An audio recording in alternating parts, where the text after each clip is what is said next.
The millionaire who owned this restaurant walked in disguised as a nobody, but when he heard 3 words over the staff radio, everything stopped. Stay till the end, because the man they tried to remove was the one who owned everything. Before we begin, take 1 second to subscribe, because stories like this reveal what people do when they think no one important is watching. No one paid attention when the man stepped through the glass doors. That was exactly what he wanted. The restaurant was alive. Soft jazz humming in the background, cutlery clinking, laughter rising from polished tables filled with well-dressed guests. The air smelled of grilled steak and warm bread. This place was always like this on a Friday night, always full, always perfect. The man paused just inside the entrance. His clothes were plain, a faded jacket. Worn shoes. Nothing dirty, but nothing impressive either. The kind of outfit people looked past without realizing they'd done it. The hostess glanced up. Her eyes moved over him, then away. No greeting. No smile. She turned back to her tablet and continued tapping. The man noticed everything. He waited. 5 seconds. 10. Still nothing. A couple walked in behind him. Expensive perfume, confident laughter. The hostess looked up immediately. "Good evening. Welcome," she said brightly. The man stepped aside to let them pass. He didn't rush, didn't complain. He simply watched. They were seated instantly. Only then did the hostess glance back at him, her smile gone. "Sit anywhere," she said, already distracted. He nodded politely. "Thank you." His voice was calm, educated, steady. She didn't hear it.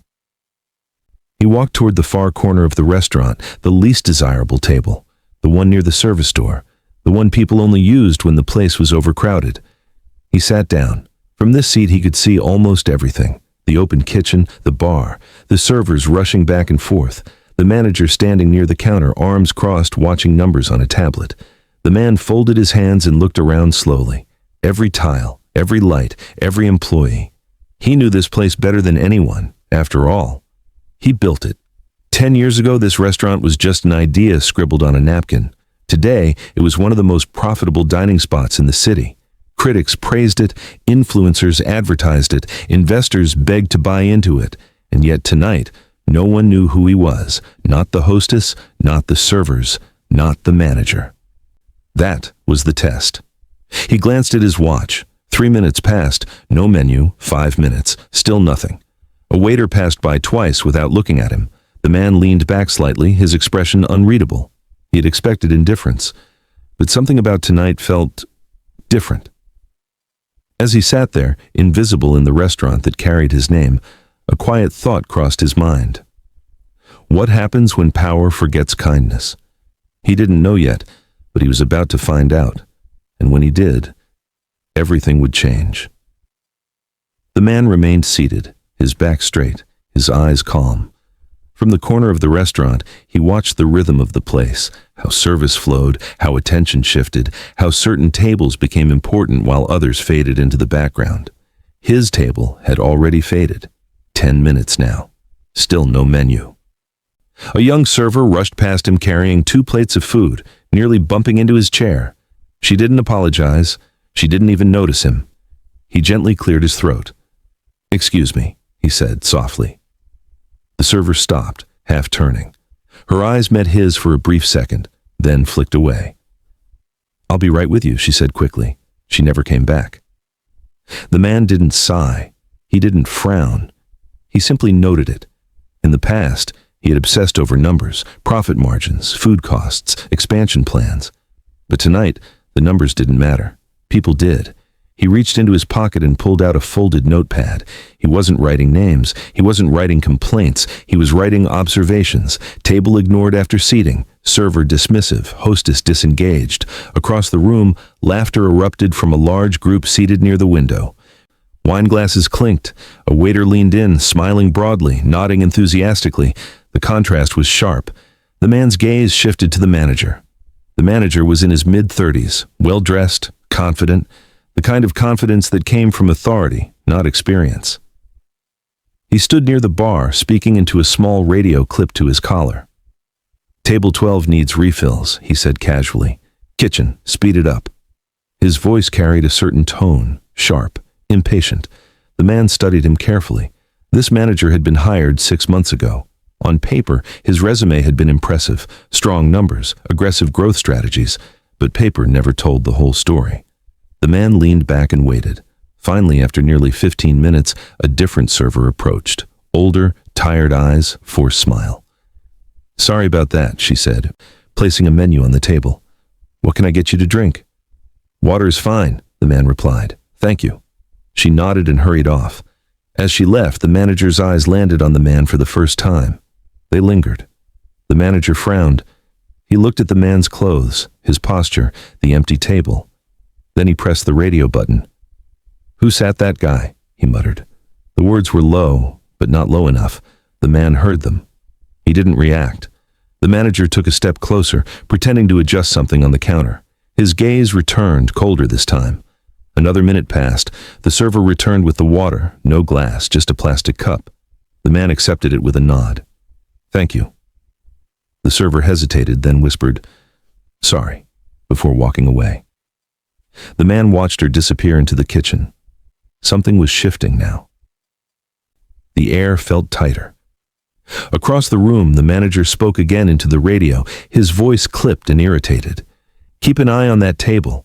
The man's fingers tightened slightly around the cup.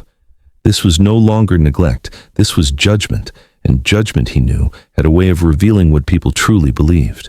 He glanced once more at the manager.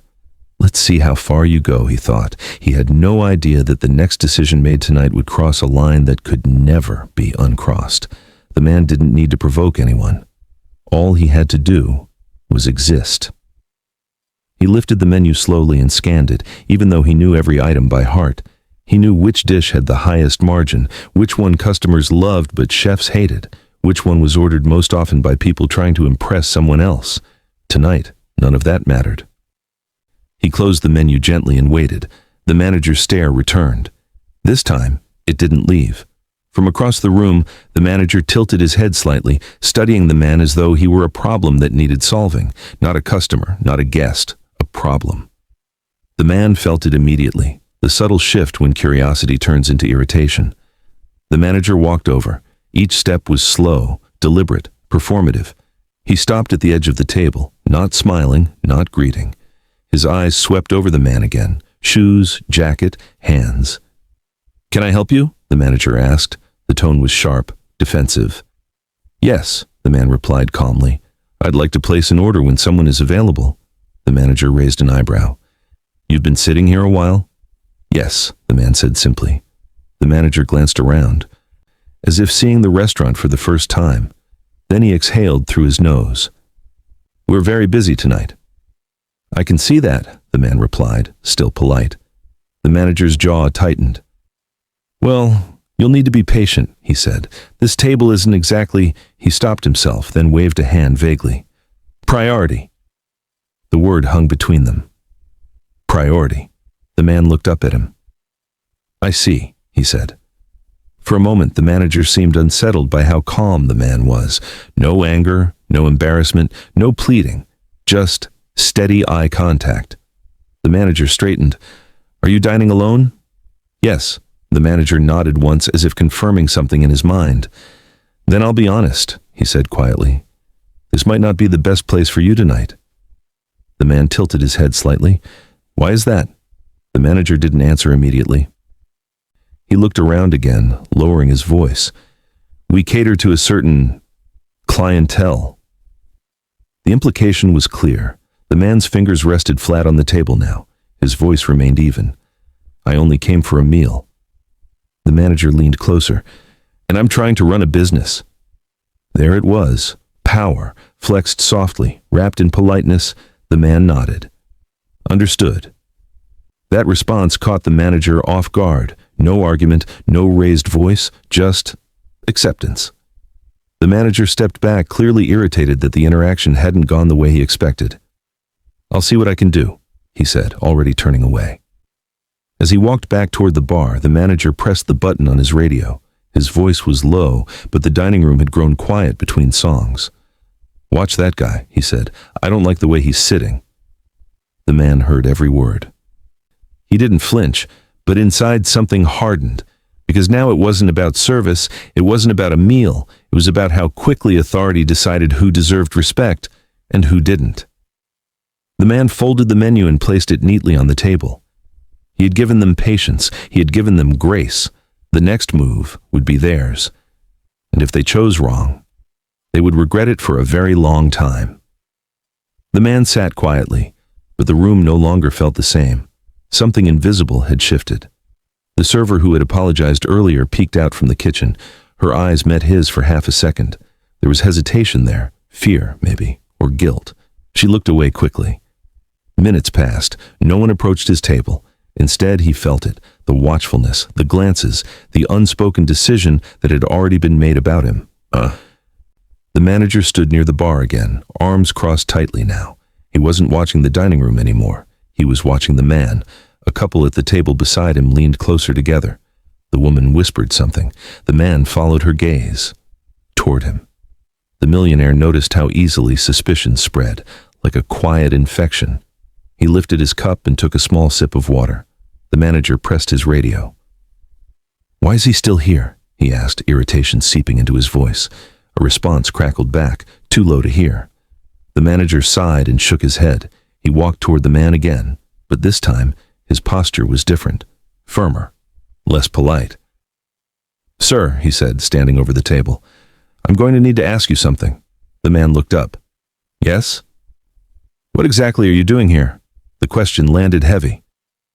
"I'm waiting to order dinner," the man replied. The manager scoffed softly. "You've been sitting here nearly half an hour. I was told to be patient." The manager's lips pressed together. "Some customers come in with other intentions." The man raised an eyebrow slightly. "Such as?" The manager leaned closer, lowering his voice again, causing discomfort, making scenes, looking for handouts. There it was. The man felt it, not anger, not embarrassment, but disappointment. "I've done none of those things," he said. The manager straightened and exhaled sharply. "Look," he said, glancing around, "this restaurant has a certain standard. We can't just..." "Serve people?" the man asked quietly. The manager froze for a fraction of a second. The man continued, his tone still calm. "I haven't raised my voice. I haven't complained. I haven't asked for anything except what everyone else here receives." Silence stretched between them. A few nearby customers were watching now, pretending not to, but watching. The manager felt it, eyes on him, his jaw clenched. "You're making people uncomfortable," he said. The man glanced around the room. "I'm sitting," he replied. "Alone." That was the moment. The manager's patience snapped. He pressed the radio again, his voice no longer careful. "Security," he said, eyes locked on the man. "I might need you." The words didn't echo, but they landed. The man felt a chill move through him, not fear, recognition. This was it. This was the line. The manager stepped back, folding his arms. "Let's not make this harder than it needs to be," he said. The man didn't move. He didn't argue. He didn't stand. He simply looked at the manager and nodded once. Understood. That single word unsettled the manager more than shouting ever could, because it sounded final. And somewhere in the back of the restaurant, footsteps began to move. The footsteps weren't loud. That was what made them worse. They came from the hallway near the restrooms, measured, heavy, deliberate. The kind of steps meant to be heard just enough. The man felt every eye in the room shift. Conversations softened, laughter faded, forks paused midair. Security was coming. The manager didn't look at the hallway. He kept his gaze locked on the man, as if daring him to react. "This doesn't have to be embarrassing," the manager said quietly. "We can handle this calmly." The man met his eyes. "I've been calm all night," he replied. The manager ignored that. "You can leave on your own," he continued, "or we can help you."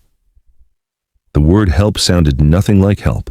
The man placed his hands flat on the table and slowly stood up. The chair scraped softly against the floor. A few customers gasped. The manager straightened, relieved, already assuming victory. But the man didn't walk away. He stood there, tall now, composed, not rushed, not shaken. One of the security guards appeared at the edge of the dining room. Broad shoulders, black uniform, neutral expression. Then another. They stopped a few steps away, assessing the situation. The older guard glanced at the man, then at the manager. "What's going on?" he asked. The manager didn't hesitate.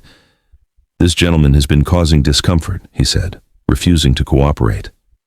The man said nothing. The guard turned to him. Sir? Yes, the man replied calmly. We're going to need you to step outside. The man looked around the room one last time, at the guests pretending not to stare, at the servers frozen in place, at the hostess who wouldn't meet his eyes. Then he nodded. Of course, he said. That surprised everyone. He reached into his jacket pocket slowly. The guards tensed. The manager stiffened. The man noticed and stopped. Relax, he said softly. I'm just getting my wallet. The older guard hesitated, then nodded. The man pulled out his wallet, but didn't open it yet. Instead, he spoke. Before I go, he said, his voice carrying just enough to be heard, I'd like to pay for the water. A few people laughed nervously. The manager frowned. You don't need to. Yes, I do, the man said, still calm. I was served. The server who had whispered sorry earlier looked down at the floor. The man opened his wallet. Inside wasn't cash. It was a sleek black card. The manager's breath caught for just a moment, but he dismissed it just as quickly. Plenty of people carried cards like that. The man handed it to the guard. Please, he said. The guard took it instinctively. Then he paused. He turned the card over. His eyes narrowed. The guard looked at the man again, this time more carefully. Really looked. His posture changed. Sir, the guard said slowly, can I ask you a question? The manager snapped, just escort him out. The guard didn't move. What's your name? He asked the man. The man held his gaze. Not yet, he said quietly. The room felt like it stopped breathing. Because whatever was happening now was no longer under the manager's control. The guard still held the card. He hadn't handed it back. He hadn't swiped it. He simply stared at it, longer than anyone should. The manager noticed. Is there a problem? He snapped. The guard didn't answer immediately. His eyes flicked to the logo on the card, then to the name embossed beneath it, then back to the man. Sir, the guard said again, slower now. You said you'd leave. And I will, the man replied, after the water's paid for. The manager stepped forward, irritation boiling over. This is ridiculous, he said. You're holding up service. That's when the guard pressed the radio on his shoulder. His voice was low, controlled, and deadly serious. Call security now. The words cut through the room like a blade. The man froze. So did the manager. So did everyone within earshot. The phrase echoed, strange and wrong, because security was already standing there. The manager's face drained of color. What are you doing? He hissed. The guard didn't look at him. His eyes stayed on the man. Protocol, he said. The second guard stiffened instantly, glancing around as if reassessing the entire room. A different tone had entered the air, not aggression. Fear. The man slowly exhaled. He had heard those three words before, countless times, spoken in his buildings, his hotels, his offices. They were never meant for him, and yet, here they were. The radio crackled. Confirm location, a voice responded. Main dining floor, the guard said. Possible internal situation. The manager laughed nervously. You've got to be kidding me, he said. He's the problem. The guard finally turned. Step back, he told the manager.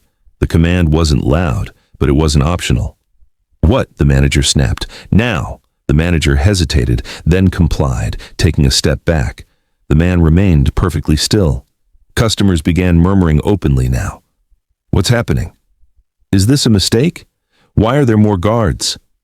From the hallway, 2 more security officers appeared, not restaurant security, building security. The manager's mouth opened, but no sound came out. One of the new guards looked at the man, then at the card still in the first guard's hand. Sir, he said quietly to the first guard. Is that...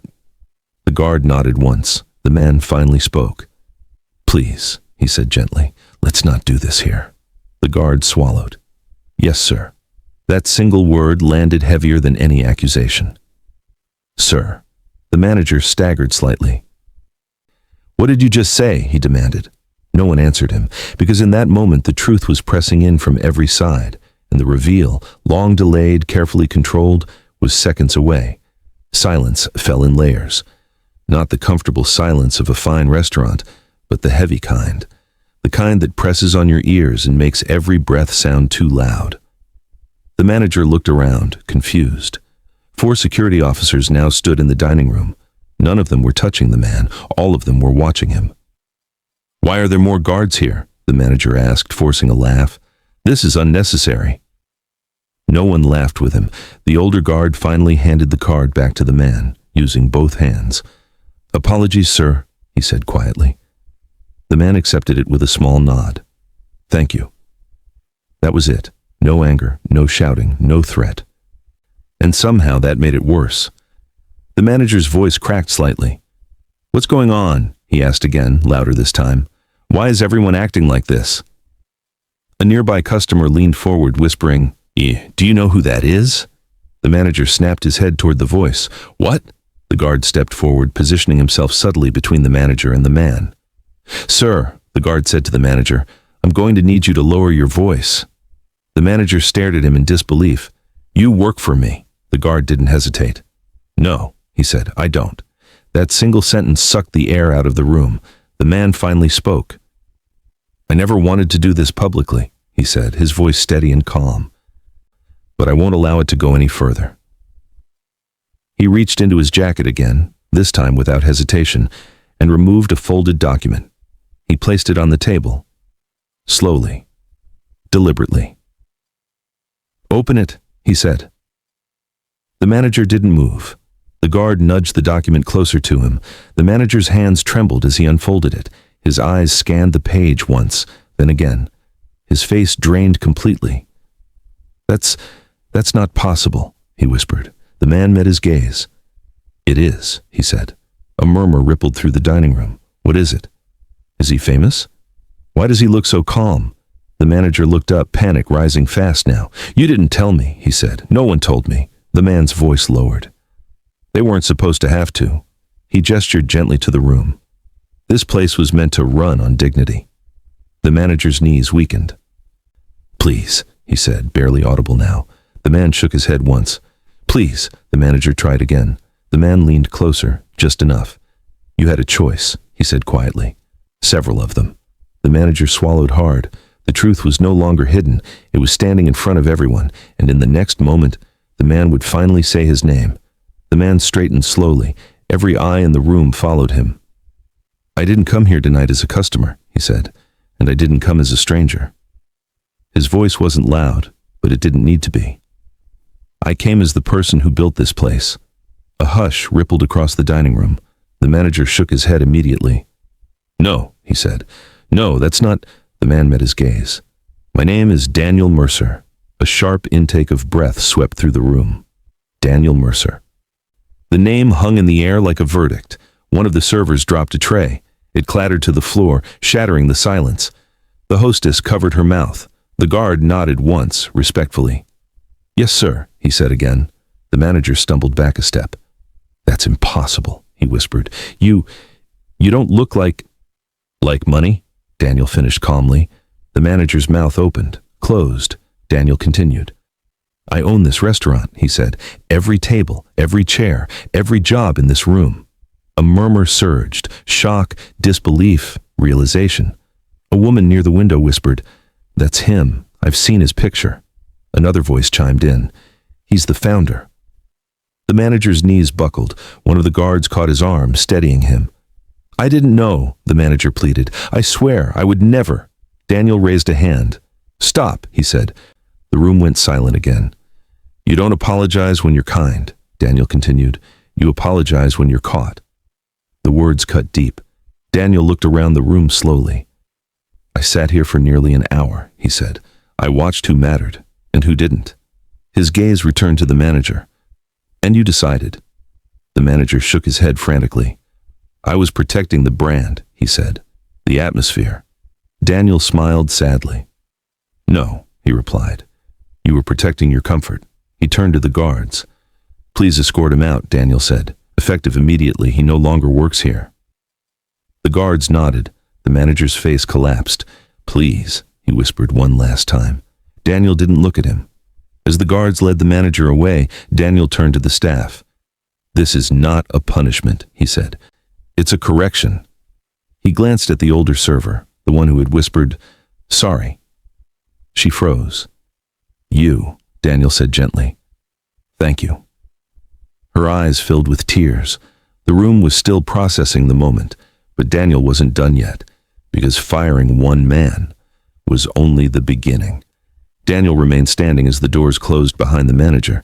The sound echoed longer than it should have. No applause, no cheers, just quiet. The kind of quiet that forces people to look inward. Daniel turned slowly toward the staff.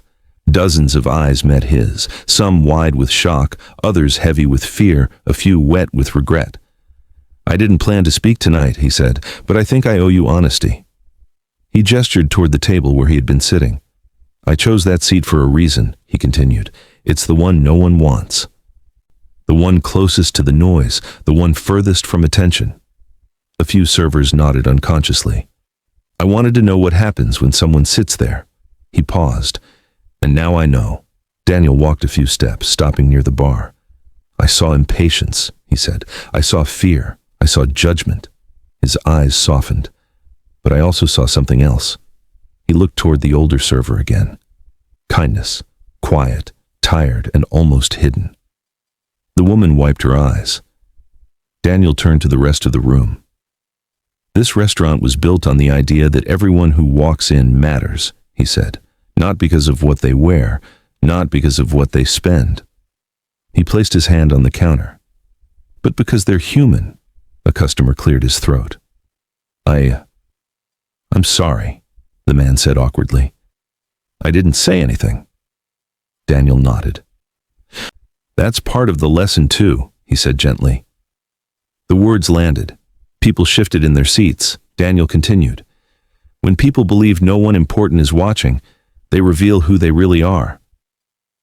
He looked back toward the hallway where the manager had disappeared. "Tonight, someone forgot that leadership is not about control," he said. "It's about responsibility." Daniel exhaled slowly. "This isn't a witch hunt," he added. "No one else is being fired tonight." Relief flickered across several faces. "But things will change." He turned to the head chef who had stepped out from the kitchen. "I'll be reviewing training," Daniel said. "Culture, accountability." The chef nodded solemnly. Daniel returned to his table and picked up the menu again. "I still came for dinner," he said softly. "If anyone's willing to serve me." For a split second, no one moved. Then the older server stepped forward. "I am," she said, voice trembling but strong. Daniel smiled. "I'd be honored." The room released a collective breath. But beneath the relief was something deeper. Because everyone there now understood the same truth. They hadn't just been serving food, they had been on trial. The older server approached Daniel's table with the menu held close to her chest. Her hands were steady now, but only because she was forcing them to be. "What would you like this evening?" she asked. Daniel looked up at her, really looked this time. "What do you recommend?" he said. She blinked, surprised. "Well," she began carefully, "the braised short ribs are good, but if you want something lighter." "The grilled salmon is—" "I'll take the short ribs," Daniel said, "and thank you." She smiled, genuine this time, and nodded before heading to the kitchen. Around them, the restaurant slowly returned to motion. Conversations restarted, but they were quieter now, more thoughtful. People spoke in lowered voices, glancing over at Daniel's table when they thought he wasn't looking. But he noticed. He noticed everything. Daniel folded his napkin and placed it neatly on his lap. He had eaten in restaurants around the world, private rooms, Michelin stars, chefs who knew his name before he walked in. Yet this meal felt heavier, because it wasn't about taste. It was about truth. The server returned with bread, warm, fresh, served on a real plate this time. "I added butter," she said softly. "On the house," Daniel smiled. "Thank you," she hesitated. "I'm sorry," she said quietly. "For earlier." Daniel shook his head. "You were kind when it mattered," he replied. "That counts." Her eyes shimmered and she quickly turned away. From the bar, the hostess watched the interaction, shame written across her face. Daniel felt no satisfaction in that, only resolve. When the food arrived, the presentation was perfect. The chef himself stood nearby, watching Daniel's reaction. Daniel took a bite. It was excellent. But as he ate, his thoughts drifted, not to recipes or reviews, but to the version of himself from years ago.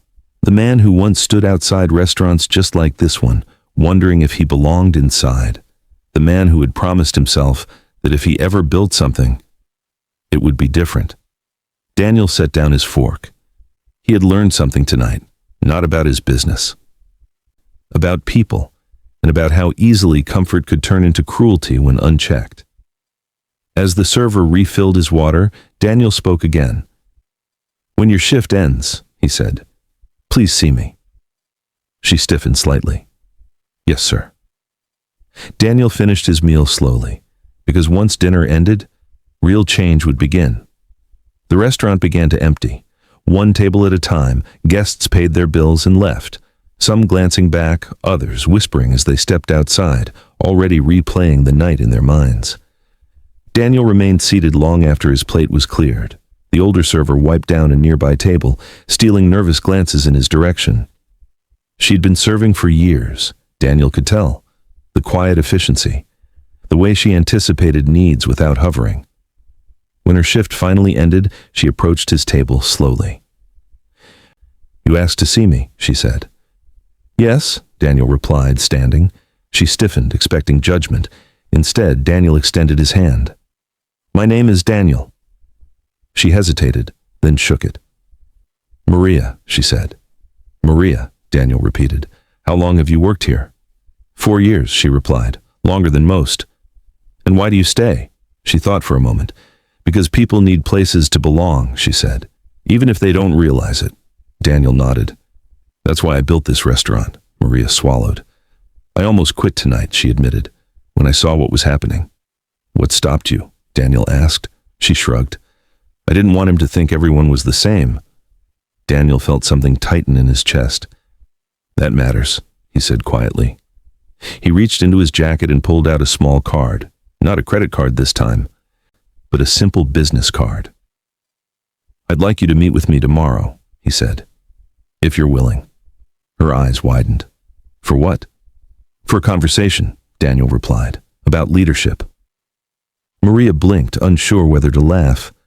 "I'm just a server." Daniel smiled. "No," he said, "you're a standard." She stared at the card in her hand. "Thank you," she whispered. As she walked away, Daniel felt a sense of calm settle over him.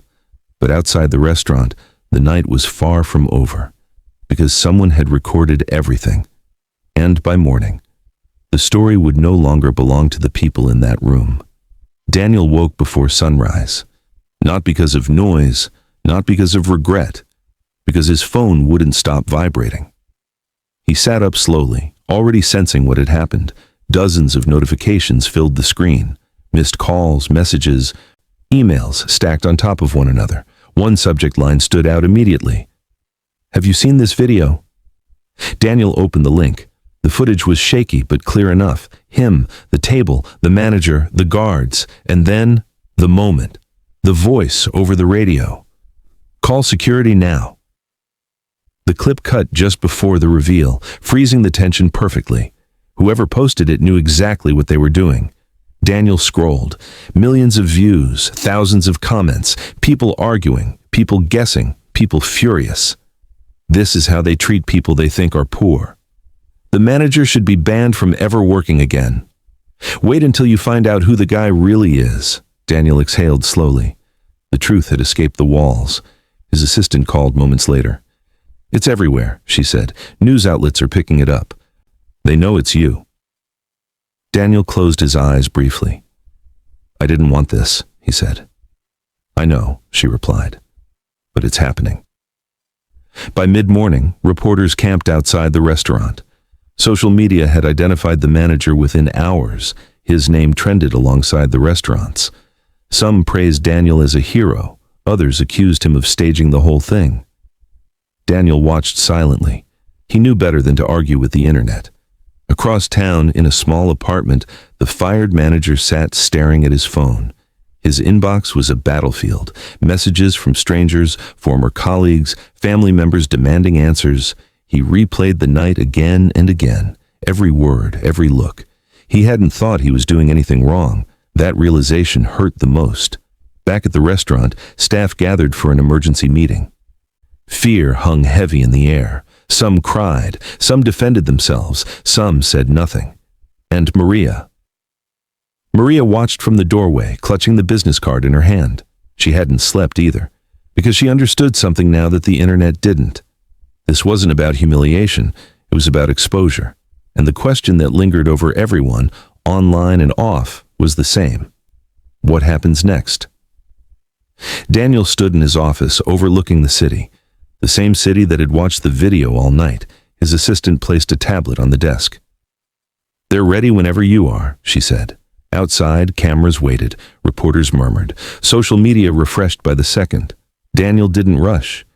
He adjusted his cufflinks, not for style but out of habit, and took one last breath. "Let's do it," he said. The press room fell silent as he stepped up to the podium. No logo behind him, no branding, no lawyers flanking his sides. Just him. "I'm not here to celebrate," Daniel began, "and I'm not here to shame anyone." A murmur rippled through the room. "I'm here to take responsibility." Heads lifted. Daniel continued. "Yes, I went into my restaurant disguised," he said. "Not as a stunt, but as a test." Cameras flashed. "I wanted to see what happened when no one thought power was watching." He paused. "And I saw something I helped create." The room stilled. "A culture where comfort outranked compassion," he said, "where assumptions replaced service." Reporters scribbled furiously. Daniel's voice remained calm. "I fired one man," he said, "but I hired the system that allowed him to behave that way."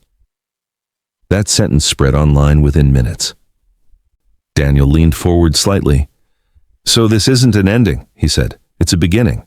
He announced mandatory retraining, leadership restructuring, anonymous reporting channels, community partnerships. Then he said the words no one expected. "I'm stepping back from daily operations," Daniel said, "effective immediately." Gasps. "I will return when this company no longer needs me to enforce its values because they live naturally in its people." The room exploded with questions. Daniel raised a hand. "One more thing." He looked straight into the cameras. "The woman who served me that night will be joining our leadership training program," he said. "Not because she's perfect, but because she was kind when it cost her something." Maria watched from home, tears streaming down her face. Her phone buzzed. A message from Daniel. "Tomorrow, 9 a.m. The internet erupted again, but this time, not in anger, in hope. Maria arrived early. Too early. The conference room was still empty when she stepped inside, clutching her notebook like a shield. Sunlight streamed through the glass walls, illuminating a long table polished to a shine. She hesitated. This table was different from the ones she served. No menus, no plates, just decisions. She chose a seat near the end and sat carefully, as if afraid the chair might reject her. Memories rushed in, long nights, aching feet, being invisible in rooms just like this one. A door opened. Daniel walked in. He wasn't wearing a suit today, just a simple jacket, sleeves rolled up. "You're early," he said with a small smile. "I didn't want to be late," Maria replied. Daniel nodded, approving. "Neither do I." Others filed in, department heads, trainers, senior staff. Some smiled politely at Maria, others looked confused. Daniel stood at the head of the table. "This is Maria," he said. "She'll be sitting in today." A man cleared his throat. "Is she, shadowing?" Daniel met his eyes. "She's contributing." Silence. Daniel continued. "We're not here to talk about policies," he said. "We're here to talk about behavior." He gestured to Maria. "I want you to tell them what you saw." Maria's heart raced. She swallowed. Then she spoke. She spoke about the man at the table, about the glances, about the fear of saying the wrong thing. And then she said something that made the room go still. "I almost walked away," Maria admitted, "but I didn't want him to think kindness was gone." Daniel nodded. "That's leadership," he said. Some faces softened, others looked uncomfortable. Good. Because discomfort meant growth. As the meeting ended, one executive lingered. "You did well," he told Maria. "I never thought about it like that." Maria smiled, unsure. Daniel caught her eye as people left. "You belong here," he said quietly. For the first time in a long time, she believed it. The praise didn't last. By the end of the week, the tone had shifted. Maria felt it in the emails that went unanswered, in the meetings where her suggestions were politely acknowledged and quietly ignored. Not everyone was happy with change. 2 executives requested a private meeting with Daniel. "She's inexperienced," one of them said carefully. "This looks like optics," said another. Daniel listened without interrupting. "You're risking credibility," the first added. "People are watching." Daniel folded his hands. "Yes," he said. "They are." Maria overheard whispers in the hallway later that day. "She's just a server. This will blow over.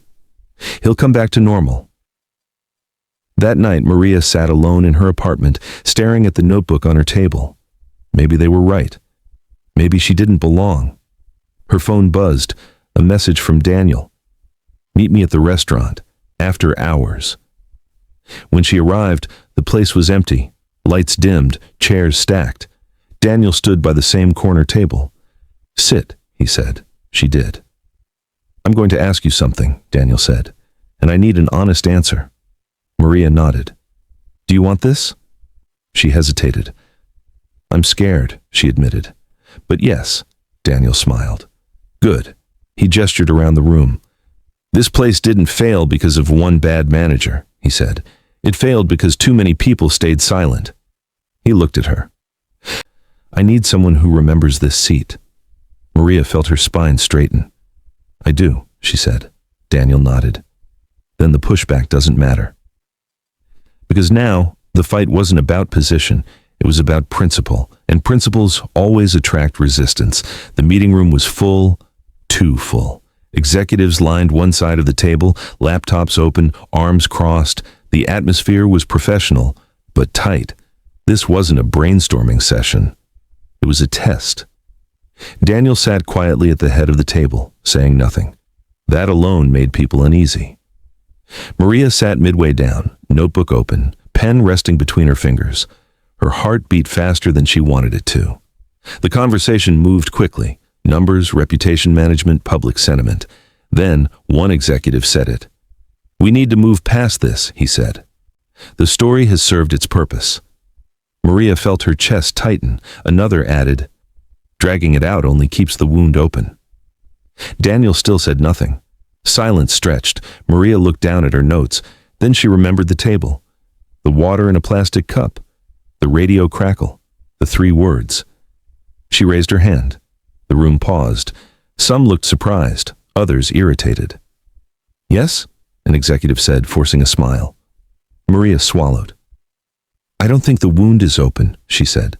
"I think it was always there." The smile vanished. She continued, voice steadier now. "What happened didn't start with a video," she said. "It started with how easy it was to ignore someone." A murmur ran through the room. "This isn't about optics," Maria added. "It's about habits." An executive leaned back. "With respect," he said, "you weren't hired for strategy." Maria met his eyes. "No," she said, "I was hired for truth." The room went still. Daniel finally spoke. "Let her finish." Maria took a breath. "If we rush to move on," she said, "we tell people the lesson was temporary." She closed her notebook. "And kindness doesn't work like that." Silence. Then, slowly, someone nodded. Then another. The executive who had spoken earlier cleared his throat. "All right," he said. "What do you suggest?" Maria hadn't planned that far, but she answered anyway. "We stay uncomfortable," she said, "long enough to change." Daniel smiled, not proudly, gratefully, because in that moment, Maria wasn't representing a story. She was shaping a future. The announcement came quietly. No press conference, no headlines, just an internal email sent before dawn. Daniel was stepping away, fully this time, effective immediately. Operations would be overseen by an interim council. Maria was named one of its members. When the news reached the staff, reactions were mixed. Some were inspired, some were afraid, some were angry. Maria felt all 3. She sat alone in the same conference room, staring at the empty chair at the head of the table. Daniel hadn't told her beforehand. That hurt. He found her later that evening in the restaurant, sitting at the corner table again. "You didn't warn me," she said. "I know," Daniel replied. "I needed you to choose this without leaning on me." Maria exhaled. "I don't know if I'm ready." Daniel pulled out the chair across from her and sat. "Neither was I," he said. "The first time I hired someone who scared me." Maria frowned. "Scared you?" "Yes," he said. "Because they saw what I missed." He looked around the room. "If this place is ever going to belong to everyone," he said, "it can't depend on me showing up in disguise." Maria nodded slowly. "So what happens to you?" she asked. Daniel smiled faintly. "I listen," he said. That night Maria stood in front of the staff, not as a symbol, not as a headline, as a leader. And when she spoke, the room listened. Because authority had changed hands, not through power, but through trust. The corner table stayed where it was, even when the restaurant was renovated, even when layouts were adjusted for efficiency. That table stayed. Maria insisted on it. New staff were trained differently now, not just on menus or manners, but on awareness. "Notice who hasn't been served," Maria would say. "Notice who feels invisible." Weeks passed, then months. The restaurant changed, subtly at first, then unmistakably. Reviews mentioned warmth more than food. Regulars noticed the difference. One afternoon, a man sat alone at the corner table. Worn jacket, quiet eyes. A new server approached him immediately. "Welcome," she said warmly. "Can I get you something?" The man smiled. Across the room, Maria watched. She didn't intervene. She didn't need to, because the culture was speaking for itself now. That evening, Daniel returned, not in disguise this time. He stood near the entrance, unnoticed. He watched. He saw kindness without pressure, respect without recognition. He didn't sit. He didn't need to. As he turned to leave, Maria caught his eye. She nodded. He nodded back. Nothing else was required, because the lesson had taken root. And the three words that once froze him would never echo here again. The former manager stood across the street. He didn't come closer. He didn't go inside. He just watched. Weeks had passed since the night everything collapsed, but the memory still followed him everywhere, on screens, in whispers, in the way people looked at him when they recognized his face. He had lost his job, lost his reputation, lost friends who didn't want to be associated with the story. At first, he blamed Daniel, then the guards, then the internet. But eventually, there was no one left to blame. From the sidewalk, he watched the restaurant through the glass walls. The place looked the same, but it felt different. Staff smiled more. Customers lingered longer. There was warmth where there used to be efficiency. And at the center of it all was Maria. He saw her moving between tables, not commanding, not hovering, just present. She stopped to help a server carry plates, paused to speak with a customer, listened. The former manager clenched his jaw. This was what he'd missed. Not policies, not numbers, people. He remembered the man at the corner table, the way he had spoken calmly, the way that calm had unsettled him more than anger ever could. For the first time, the former manager understood something painful. Power hadn't revealed the stranger. It had revealed him. He turned away from the restaurant, pulling his jacket tighter as he walked into the night. Not everyone gets redemption, but everyone gets a moment of truth, and his had come too late. Inside, Maria stood at the corner table for a moment after the customer left. She straightened the chair, smoothed the tablecloth. A quiet ritual, a reminder, because stories like this didn't end with applause. They ended with responsibility. The restaurant closed quietly that night. Chairs were stacked, lights dimmed. The last echoes of conversation faded into memory. Maria walked the floor one final time, just as she did every evening. She checked each table, each corner, especially the one near the service door. The corner table. She stopped there, resting her hand lightly on its surface. This was where everything had changed, not because of shouting, not because of revenge, but because 3 careless words had revealed a truth no one could ignore. Call security now. Maria had replayed them in her mind many times, not with anger, but with clarity. Those words had once been used to erase a man. Now they stood as a warning. Power doesn't need to announce itself. And kindness doesn't need permission. Outside, the city moved on. Trends faded. New scandals replaced old ones. But inside these walls, something lasting remained. Every new hire heard the story, not as gossip but as guidance, not as fear but as responsibility. Everyone who walks through these doors matters. One evening, a young boy entered the restaurant with his mother. They hesitated near the entrance, unsure. Before Maria could move, a server stepped forward. "Welcome," she said warmly. "We're glad you're here." Maria watched, smiled, and turned off the lights. Across town, Daniel sat alone in his apartment, scrolling past headlines that no longer mentioned his name. He didn't mind. He knew the truth. Change wasn't proven by applause. It was proven by what never happened again. And in that restaurant, those 3 words were never spoken, not because they were banned, but because they were no longer needed. The true test of power is not who it protects, but who it remembers. If this story made you think, subscribe for more stories that expose character, power, and truth. And tell me in the comments, what would you have done if you were sitting at that table?